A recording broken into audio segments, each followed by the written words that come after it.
Hello Russell മേനിയാക്സ്, ഇന്നത്തെ എൻ്റെ WWE ന്യൂസിലേക്ക് സ്വാഗതം. തുടക്കത്തിൽ തന്നെ ബ്രോക്ക് ലെസ്നറിൻ്റെ സിറ്റുവേഷൻ നമുക്ക് അനലൈസ് ചെയ്യാം.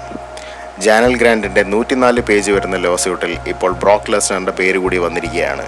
ബ്രോക്ക് ലെസ്നറിന് വേണ്ടി ജാനൽ ഗ്രാൻഡിൻ്റെ സെക്ഷൽ കണ്ടന്റിൻ്റെ ഫോട്ടോസ് അയച്ചു ജാനൽ ഗ്രാൻഡിനെ ഫോഴ്സ് ചെയ്തു എന്നാണ് ആ ലോസ്യൂട്ടിൽ പറയുന്നത്. മാത്രമല്ല WWE ഹോൾ ഓഫ് ഫെയിമറും പ്രൊഡ്യൂസറുമായ മൈക്കൽ ഹെയ്സിനും കൂടി ഈ സെക്ഷൽ കണ്ടന്റ് അയച്ചു കൊടുക്കാൻ മിസ്റ്റർ മക്മാൻ ഫോഴ്സ് ചെയ്തിരുന്നു എന്നാണ് ആ ലോസ്യൂട്ടിൽ പരാമർശിച്ചിരിക്കുന്നത്. ആയതുകൊണ്ട് തന്നെ ബ്രോക്ക് ലെസ്നറിനെ അടുത്തെങ്ങും നമുക്ക് WWEയിൽ കാണാൻ പറ്റില്ല എന്നുള്ളതാണ് നമുക്ക് അറിയാൻ കഴിഞ്ഞത്. ഈ ഒരു സിറ്റുവേഷനിൽ ബ്രോക്ക് ലെസ്നറിൻ്റെ WWE ഫ്യൂച്ചർ എന്താകുമെന്ന് നമുക്കറിയില്ല. എന്തായാലും ബ്രോക്ക് ലെസ്നറിന് ഇങ്ങനെ ഒരു കേസ് കിടക്കുന്നത് കൊണ്ട് തന്നെ WWE പ്രോഗ്രാമിൽ ഉൾപ്പെടുത്താൻ കഴിയില്ല. എല്ലാവരും ബ്രോക്ക് ലെസ്നർ റോയൽ റംബിൾ റിട്ടേൺ ചെയ്യുമെന്നും പ്രതീക്ഷിച്ചിരിക്കുന്ന സമയത്താണ് റോയൽ റംബിളിൻ്റെ തലേ ദിവസം ജാനൽ ഗ്രാൻഡ് ഈ ലോസ്യൂട്ട് പുറത്തേക്ക് കൊണ്ടുവരുന്നത്. WWE സൂപ്പർ സ്റ്റാറായ അപ്പോളോ ക്രൂസിന് പെക്ടോറൽ മസിലിന് ഇഞ്ചുറി പറ്റിയിരിക്കുന്നു. 24 ജനുവരിയിൽ ജോണി ഗാർഗാനുമായിട്ടുള്ള മാച്ചിനിടയിലാണ് അപ്പോളോ ക്രൂസിന് ഇഞ്ചുറി സംഭവിച്ചത്. ആയതിനാൽ സർജറി ചെയ്യേണ്ടി വരുന്നത് കൊണ്ട് അപ്പോളോ ക്രൂസിന് റസൽമേനിയ മിസ്സാകുമെന്ന് തന്നെ അറിയിച്ചിട്ടുണ്ട്. Roman Reigns, CM Punk, Seth Rollins ഇവർ മൂന്നുപേരും തമ്മിലുള്ള ട്രിപ്പിൾ ത്രെറ്റ് മാച്ചാണ് റസൽമേനിയ 41-ൽ WWE പ്ലാൻ ചെയ്ത് കൊണ്ടുപോകുന്നത്. റോയൽ റംബിളിൽ നടന്ന ഫൈറ്റാണ് ഇതിന് കാരണമാക്കിയിരിക്കുന്നത്.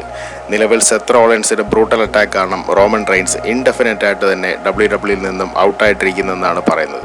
അതുകൊണ്ട് തന്നെ റോമൻ റെയിൻസിന് എലിമിനേഷൻ ചേംബറിൽ പങ്കെടുക്കാൻ സാധിക്കില്ല.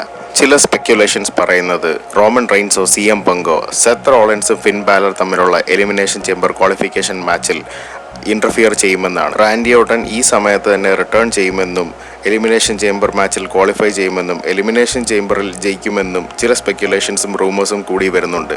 അതുകൊണ്ട് തന്നെ Cody Rhodes versus Randy Orton എന്ന ഡ്രീം മാച്ച് നടക്കാനുള്ള സാധ്യതയും നമുക്ക് തള്ളിക്കളയാനാകില്ല. CM പങ്ക് ജോൺ സീനയ്ക്ക് ഫ്രീ പാസ് എലിമിനേഷൻ ചേംബറിൽ കിട്ടിയത് ഒട്ടും ഇഷ്ടപ്പെട്ടിട്ടില്ല. ബാക്കിയുള്ള 5 പേരും ക്വാളിഫൈ ചെയ്യുമ്പോഴത്തേക്കും ജോൺ സീനയ്ക്ക് ഫ്രീ പാസ് എന്തുകൊണ്ടാണ് കൊടുത്തത് എന്ന് CM പങ്കാണ് ചോദിക്കുന്നത്. CM Punk John Seena elimination ചേംബറിൽ തോൽപ്പിക്കുമെന്നും റസൽമേനിയ മെയിൻ ഇവന്റ് എന്ന ഡ്രീം സഫലമാകും എന്നും അറിയിച്ചിട്ടുണ്ട്. മാത്രമല്ല, നീണ്ട 14 വർഷത്തിന് ശേഷമാണ് ജോൺ സീനയും CM പങ്കും ഒറ്റ എലിമിനേഷൻ ചേംബറിൽ ഒരുമിച്ച് കമ്പീറ്റ് ചെയ്യാൻ പോകുന്നത്. അവസാനമായി അവർ രണ്ടുപേരും ഒരു എലിമിനേഷൻ ചേംബർ മാച്ചിൽ കമ്പീറ്റ് ചെയ്തത് 2011-ലായിരുന്നു. റോയൽ റംബിളിന് ശേഷം തരംഗമായി മാറിക്കൊണ്ടിരിക്കുകയാണ് ഐഷോ സ്പീഡിൻ്റെ ട്വീറ്റ്. റോയൽ റംബിളിൽ ബ്രോൺ ബ്രേക്കറിൽ നിന്ന് സ്പിയർ നേടിയതിനു ശേഷം ഐഷോ സ്പീഡിന് ഭയങ്കരമായിട്ടുള്ള ഇഞ്ചുറി സംഭവിച്ചതായി റിപ്പോർട്ട് ചെയ്തിരുന്നു. ഐഷോ സ്പീഡിൻ്റെ കാലിൽ തൊലി ഇളവി വന്നതായിട്ട് ലോഗൻ പോളിന് കാണിച്ചിരുന്ന വീഡിയോയും ഇൻ്റർനെറ്റിലൂടെ എല്ലാവരും കണ്ടതാണ്.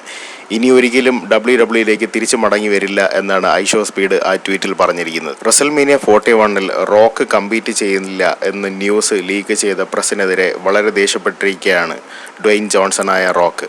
റസൽമേനിയ 41-ൽ ആദ്യം റോമൻ റെയിൻസും റോക്കും തമ്മിലുള്ള ഡ്രീം മാച്ച് ഫൈനലി നടക്കാൻ പോകുന്നു എന്നായിരുന്നു ഇനീഷ്യൽ റിപ്പോർട്ട്സ്.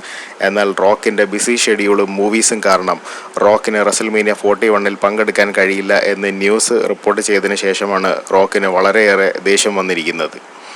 തുടർന്നും WWE ന്യൂസും റൂമേഴ്സും കിട്ടുവാൻ വേണ്ടി ലൈക്കും സബ്സ്ക്രൈബും ചെയ്യുക. താങ്ക്